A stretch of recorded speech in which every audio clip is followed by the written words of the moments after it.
사랑하도 인사하겠습니다. 사랑합니다. 축복합니다. 자, 오늘 우리 앞에 찬양팀도 우리 할렐루야 찬양대도 정말 오늘 힘있게 찬양하신 것 같으시죠? 그렇죠. 우리 할렐루야 찬양대에 한번 박수 한번. 그리고 앞에서 우리 찬양했던 우리 청소년부 찬양팀에게도 한번 박수 한번 주시죠. 감사합니다. 제가 여러분 모실 때 어떨지 모르겠지만 굉장히 유행에 민감한 사람인 것 같습니다.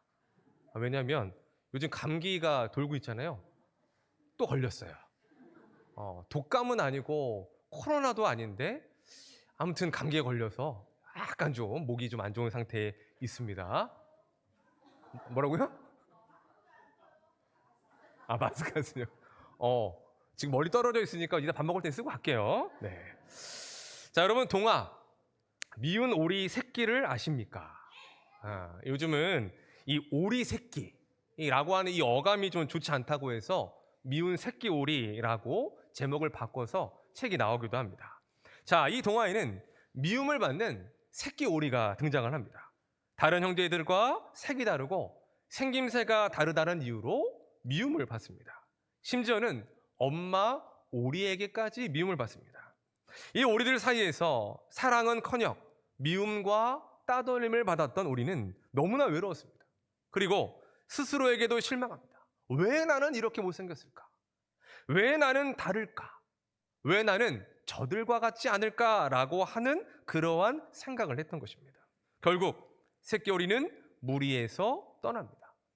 외롭게 떠돌이 생활을 하던 새끼 오리는 어느 날 정말 멋진 새들을 발견하는데 바로 백조였습니다. 그 백조들과의 만남으로 새끼 오리는 자신이 백조라는 사실을 알게 됩니다. 물에 비친 자신의 모습을 보았을 때 어느덧 못생긴 오리가 아니라 내 눈앞에서 보았던 그 멋진 백조의 모습이 바로 자신의 모습이라는 것을 비로소 깨닫게 된 것입니다. 그리고 백조들과 함께 행복하게 살았다는 이야기가 바로 미운 새끼 오리 동화의 이야기입니다. 자, 이 동화는 아이들을 위한 동화이지만 또한 우리 모두에게 중요한 메시지를 주는 동화이기도 합니다. 무엇이냐? 진짜 나의 모습, 나의 진짜 존재의 가치를 깨닫는 것이 중요하다라는 것과 그것을 깨닫기 위해서 그것을 깨닫게 하는 만남이 중요하다라는 것을 가르쳐 주는 것입니다. 여러분, 이 동화를 누가 썼는지 아십니까? 덴마크의 유명한 동화 작가 안데르센의 작품입니다.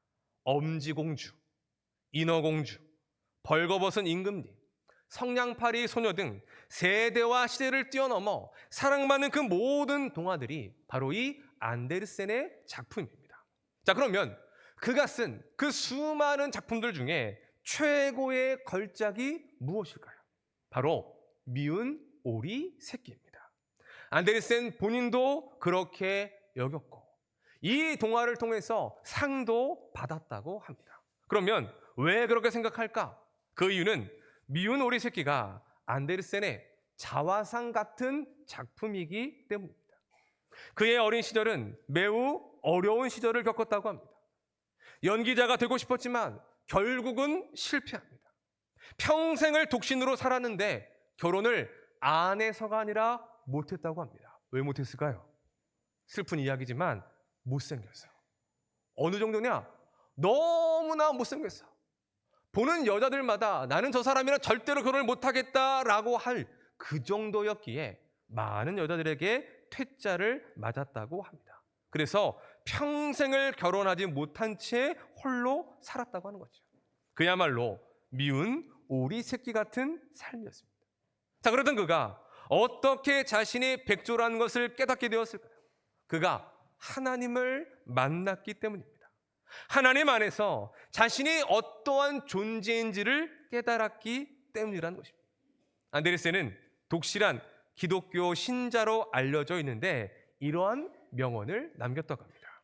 모든 사람의 인생은 하나님께서 쓰신 한 편의 동화이다. 이것은 아무나 할 수 있는 말이 아닙니다. 하나님을 만난 사람이 하나님 안에서 진짜 자신을 발견하고 자신의 존재의 가치를 깨달은 사람만이 할 수 있는 믿음의 고백인 것입니다. 즉, 미운 오리 새끼였던 안데르센은 하나님을 만남으로 자신의 진정한 가치를 깨닫고 자신이 백조임을 알게 되었다는 것입니다. 자, 오늘 본문에도 그러한 사건이 기록되고 있습니다. 미운 오리 새끼였는데 하나님을 만나 백조가 된 사람, 하나님 안에서 진정한 자신의 가치를 깨닫고 완전히 변화된 삶이 달라진 사람, 그는 바로 야곱입니다. 야곱은 이삭의 쌍둥이 아들 중에 둘째입니다. 첫째는 에서인데 몸이 붉다고 해서 그 이름을 에서라고 지었습니다. 자, 그러면 야곱의 이름의 뜻은 무엇일까요? 그 이름의 뜻은 발 뒤꿈치를 잡은 자라는 뜻을 가집니다. 그렇게 이름을 지은 이유는 야곱이 태어날 때 형 에서의 발 뒤꿈치를 꽉 붙들고 태어났기 때문입니다. 자, 그런데 이런 야곱의 이름에는 또 하나의 의미가 있습니다. 그것은 속이는 자, 도둑놈이라는 의미입니다. 자, 우리가 누군가에게 속았다, 사기를 당했다고 했을 때에 어떻게 표현합니까? 어디를 맞았다 그래요? 그렇죠. 뒤통수를 맞았다라고 표현을 합니다. 발 뒤꿈치를 잡았다라는 것이 바로 그러한 의미라는 것입니다. 즉, 야곱이라는 이름은 남의 발 뒤꿈치를 잡아 속이는 사람이라는 의미를 가지고 있는 것입니다. 여러분 생각해 보십시오. 부모님이 야곱의 이름을 부릅니다. 야곱아, 야곱아. 근데 그게 어떤 뜻이라고요? 도둑놈, 속이는 자, 이렇게 들리는 거예요. 도둑놈아, 이 사기꾼아. 그 이름의 뜻을 알게 되었을부터 야곱은 늘 듣는 말이 자신의 이름이 들려줄 때마다 도둑놈, 사기꾼이라는 의미의 이름을 들었던 것입니다. 어떤 생각을 했을까요? 아, 나는 도둑놈인가 보다. 나는 속이는 사람인가 보다. 나는 사기꾼인가 보다라고 생각했을 것입니다. 왜요? 다들 그렇게 그런 의미의 이름으로 야곱을 불렀기 때문입니다. 그래서일까요? 야곱은 정말 속이는 자가 됩니다. 배가 고픈 형을 속여서 팥죽 한 그릇의 장자의 권리를 얻어냅니다. 또 노년의 아버지 이삭을 속입니다. 털이 많았던 형 에서처럼 변장을 내서 아버지를 속여 축복을 받아 내기까지 합니다. 내 것이 아닌 것을 다른 사람을 속여 사기를 치고 도둑질하여 얻어내는 삶을 살았던 것입니다. 하지만 결국 형 에서의 분노로 야곱은 먼 외삼촌의 땅까지 도망가게 됩니다. 그야말로 야곱은 집안에서도 미움을 받고 인정받을 수밖에 없는, 그래서 도망갈 수밖에 없는 미운 오리 새끼, 미운 우리 새끼와 같은 삶을 살았던 것입니다. 자, 그랬던 야곱의 인생이 달라집니다. 오늘 보면 32장이 바로 그러한 야곱의 인생의 전환점, 변화점을 보여주고 있는데 야복 강가에서 하나님을 만났기 때문입니다. 자, 우리 함께 창세기 32장 24절 말씀을 보도록 하겠습니다. 창세기 32장 24절 시작. 야곱은 씨름하다가, 여러분 지금 야곱이 뭐 하고 있습니까? 씨름하고 있습니다. 갑자기 어떤 사람이 나타나 야곱과 씨름을 하게 되는 것입니다. 언제 어디서 나타나는지 알 수 없는 사람과 아주 치열하게 날이 새도록 씨름을 하고 있는 것입니다. 그러면 그 사람은 누구였을까요? 바로 하나님이셨습니다. 우리 30절 말씀 보겠습니다. 시작. 그러므로 야곱이 그가 이르기를 내가 하나님과 대면하여 보았으나 내 생명이 보존되었다 함이더라. 아멘. 야곱이 뭐라고 말합니까? 내가 하나님을 대면했다, 내가 하나님을 보았다라고 말씀하고 있습니다. 곧 그가 만났던 씨름했던 그 사람은 하나님이셨던 거죠. 사람의 모습을 입고 이 땅에 내려오신 하나님께서 야곱을 찾아오셨고 야곱을 만나 주신 것입니다. 자, 우리 이어서 28절 말씀도 보겠습니다. 시작. 그가 이르되 야곱이라 부를 것이 아니요 이스라엘이라 부를 것이니 이는 내가 사람들과 겨루어 이겼음이니라. 아멘. 야곱을 만나신 하나님께서는 야곱의 이름을 바꾸어 주십니다. 무엇으로 바꿔 주십니까? 이스라엘로 바꿔 주십니다. 자, 그러면 그 이스라엘이라는 이름은 어떤 뜻이 있을까요? 함께 읽어보겠습니다. 시작. 하나님과 더불어 힘을 얻어 강하게 된, 다시 한번 읽어보겠습니다. 시작. 하나님과 더불어 강하게 된 자. 바로 이게 이스라엘입니다. 이스라엘이라는 이름은 하나님이 함께 하시는 사람, 하나님께서 힘을 주셔서 강하게 된 사람이란 뜻을 가지고 있습니다. 도둑놈, 속이는 자, 사기꾼과는 전혀 다른 새로운 이름인 것입니다. 자, 그러면 왜 하나님은 야곱의 이름을 바꾸어 주셨을까요? 그 이유는 하나님께서 야곱을 그렇게 생각하시고 야곱을 그렇게 바라보신다라는 것을 가르쳐 주시는 것입니다. 세상의 사람들은 그를 뭐라고 불렀습니까? 야곱이라고 불렀습니다. 도둑놈, 속이는 자, 사기꾼이라고 불렀습니다. 본인 스스로도 그렇게 자신을 속이는 자라고 생각했고 실제로 남을 속이고 남의 뒤통수를 치는 삶을 살았습니다. 하지만 하나님이 보시기에 그런 야곱은 어떠한 존재였습니까?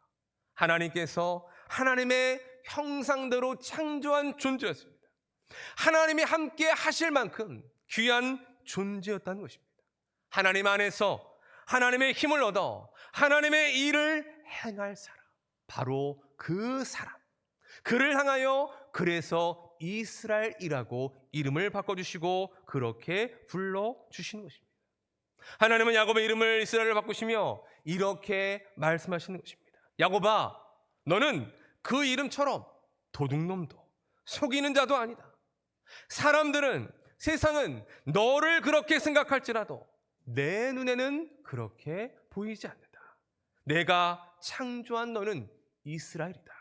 하나님이 함께하는 사람이요, 하나님께서 힘을 주시는 사람이요, 하나님 안에서 강하게 된 사람이다. 그게 진짜 너의 모습이고 그것이 진짜 진정한 너의 가치란다 라고 이스라엘이라고 불러주시는 그 부름 속에 담겨져 있는 의미인 것입니다. 하나님은 야곱을 만나주셨고 이스라엘이라는 새로운 이름을 주셨습니다. 그로 인해 야곱의 인생은 완전히 달라지게 된다는 것입니다.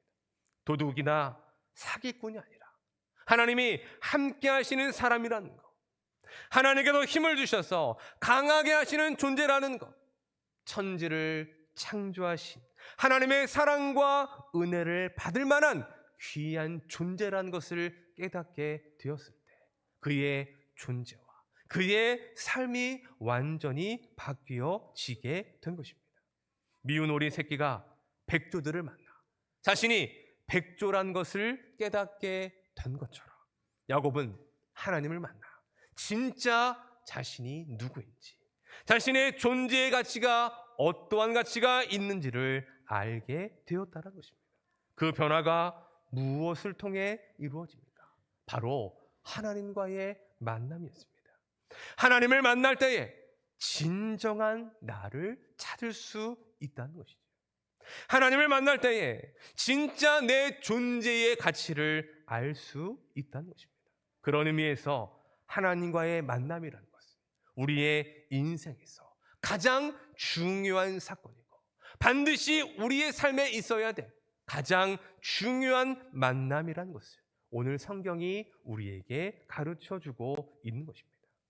사랑하는 여러분, 여러분은 여러분 자신을 어떻게 생각하십니까?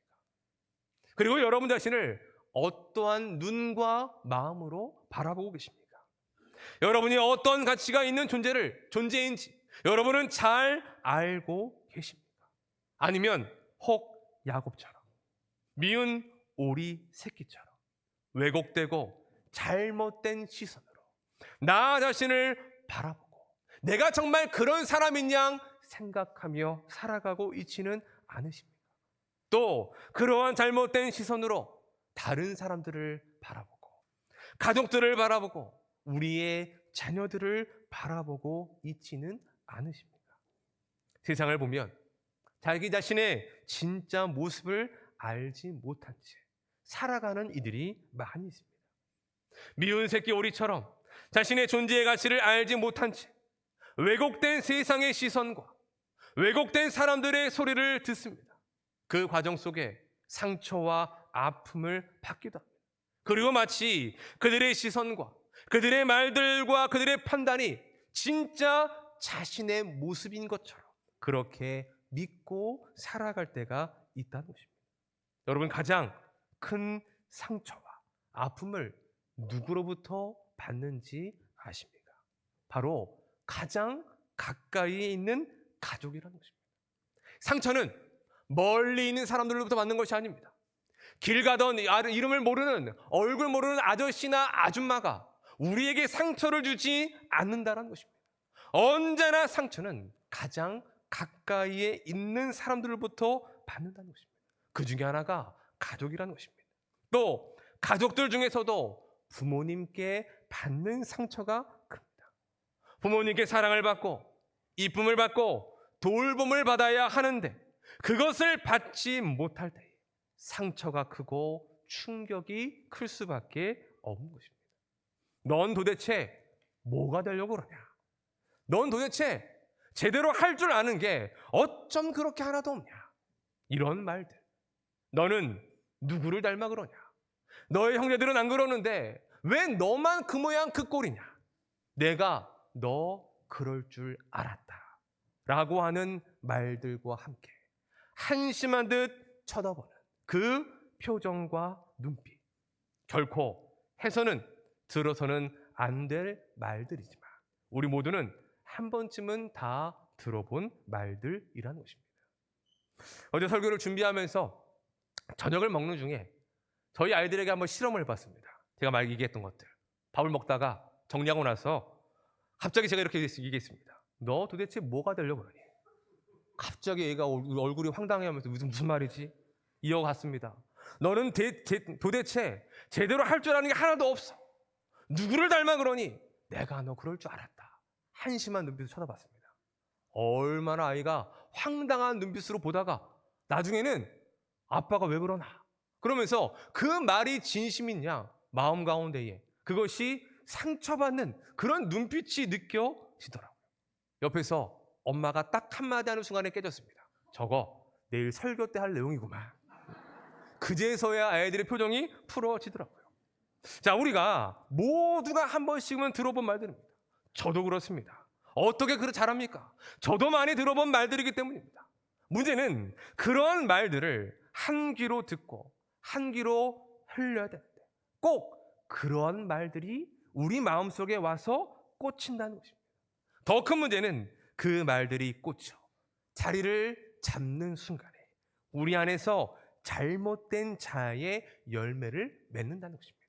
나쁜 아들, 쓸모없는 인간, 내가 잘못해서, 내가 못나서, 내가 잘하는 게 없어서 그래서 혼이 나는 거고 그래서 사랑을 못 받는 거야 라고 생각하며 나 스스로를 미운 오리 새끼라고 생각하게 된다는 것입니다. 여러분, 하지만 하나님의 눈에 비치는 우리는 결코 그렇지 않다는 것입니다. 하나님의 눈에 우리는 어떻습니까? 미운 오리 새끼가 아니라 백조입니다. 야곱이 아니라 이스라엘입니다. 우리를 창조하신 하나님께서는 우리를 세상의 그 어떤 것보다 가장 귀하게 여기시며 사랑하신다는 것입니다. 우리 함께 스바냐 3장 17절 말씀을 보겠습니다. 시작. 너의 하나님 여호와가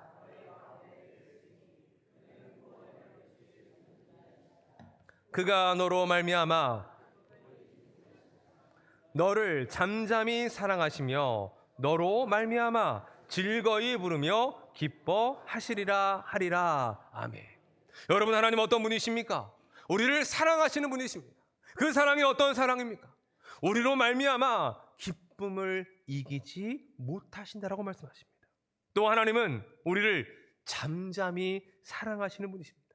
그 말은 그저 바라만 보아도 우리가 뭔가를 하지 않아도 있는 존재 그 자체로 우리를 사랑하신다는 것입니다.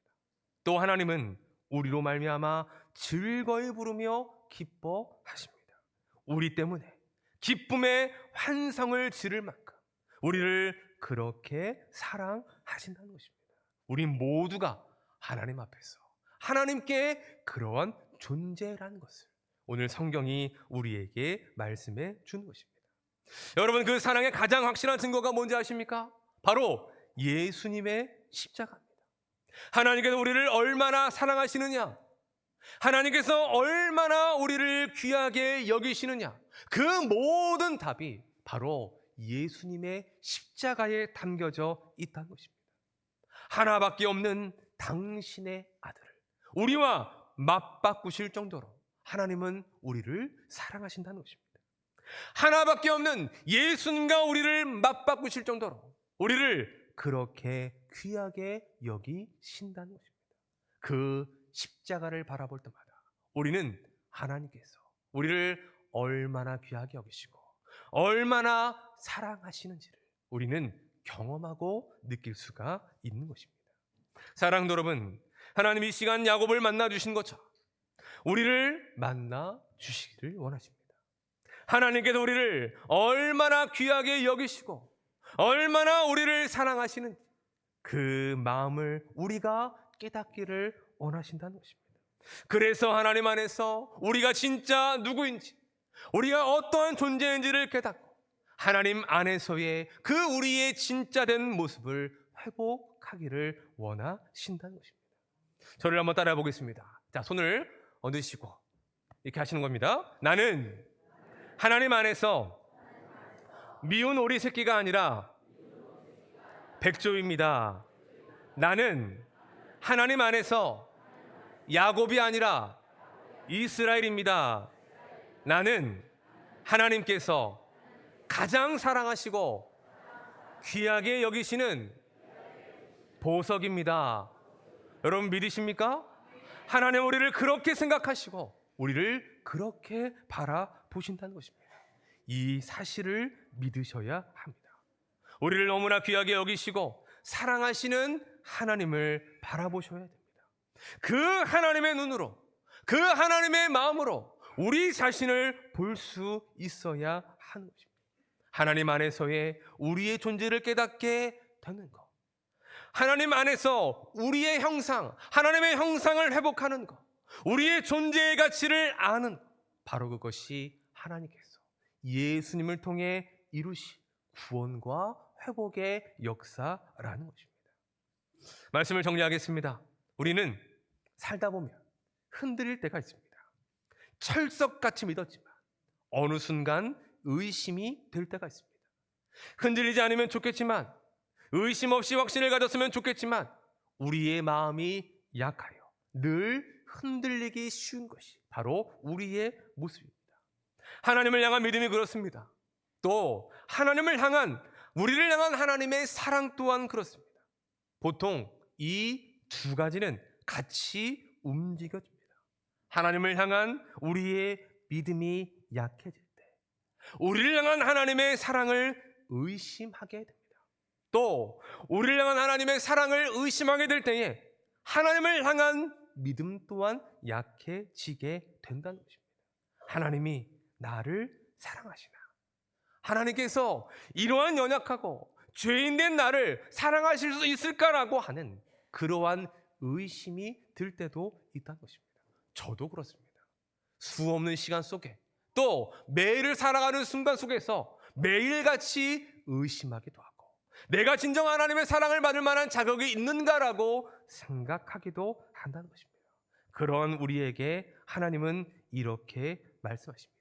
28절을 보면 그가 이르되 내 이름을 다시는 야곱이라 부를 것이 아니요라고 말씀하십니다. 다시는 야곱이라 부르지 않겠다는 것입니다. 그 말은 다시 그 이전과 같이 야곱의 인생으로 돌아갈 수가 없다는 것입니다. 그것이 무슨 의미입니까? 이스라엘이 된 그 야곱을 향한 하나님의 사랑, 이스라엘이 된 그를 향한 하나님의 마음은 영원토록 변하지 않는다라는 것을 말씀하시는 것입니다. 우리 함께 로마서 8장 말씀을 함께 읽어보겠습니다. 시작. 내가 확신하노니 사망이나 권세자들이나 현재일이나 장래일이나 능력이나 높음이나 깊음이나 다른 어떠한 피조물이라도 우리를 우리 주 그리스도 예수 안에 있는 하나님의 사랑에서 끊을 수 없으리라. 아멘. 우리를 향한 하나님의 사랑은 영원합니다. 여러분 믿으십니까? 끝이 없습니다. 그래서 이 세상의 어떠한 것들로도 설사 우리가 하나님 앞에 어떠한 잘못을 하고 어떠한 죄를 지었다 할지라도 우리를 향한 그 하나님의 사랑을 어떠한 것도 끊어낼 수가 없다는 것입니다. 우리가 살아가며 어떠한 실수를 해도 하나님은 우리를 버리지 않으십니다. 어떠한 잘못을 해도 하나님은 우리를 포기하지 않으십니다. 세상은, 사람들은 우리에게서 돌아설 수 있고 우리를 버릴 수 있지만 하나님께서는 하나님 안에 있는 우리를, 하나님의 자녀된 우리를 끝까지 사랑하신다라고 약속하시는 것입니다. 사랑도 여러분, 하나님 안에 있는 우리는 누구입니까? 야곱이 아니라 이스라엘입니다. 하나님 안에서 우리는 어떠한 가치 있는 존재입니까? 예수님과 맞바꾸실 정도로 그렇게 귀하게 여기시고 그렇게 사랑하시는 존재가 바로 우리라는 것을 기억하시기 바랍니다. 또한 나뿐만 아니라 이 자리에 있는 우리 모두가 그런 존재입니다. 우리와 함께 살고 있는 우리의 남편과 아내와 우리의 자녀들 또한 하나님 안에서 그러한 존재입니다. 그 하나님 안에서, 그 하나님의 사랑 안에 있을 때에 우리는 비로소 진정한 내가 될 수 있는 것입니다. 하나님은 여러분을 사랑하십니다. 가장 귀하게 여기시며 영원토록 사랑하십니다. 어떠한 순간에도 우리를 향한 하나님의 사랑은 변함이 없습니다. 바라기는 그 믿음으로 우리 하나님만 바라보며 야곱이 아니라 이스라엘로서의 삶을 살아갈 수 있는 우리 모두가 되실 수 있기를 주님의 이름으로 축원합니다. 또한 우리 모든 부모님들께서 우리 자녀들을 바라보시고 사랑하실 때에 하나님의 눈으로 바라보고 하나님의 눈으로 사랑하며 하나님의 눈으로 그렇게 축복함으로 그 자녀들을 하나님 안에서 진정한 자신의 존재의 가치를 깨달아 알 수 있는 자녀들로 키워 나아가는 우리 모두가 되실 수 있기를 주님의 이름으로 축원합니다. 이 시간 함께 들은 말씀을 생각하며 함께 찬양하도록 하겠습니다.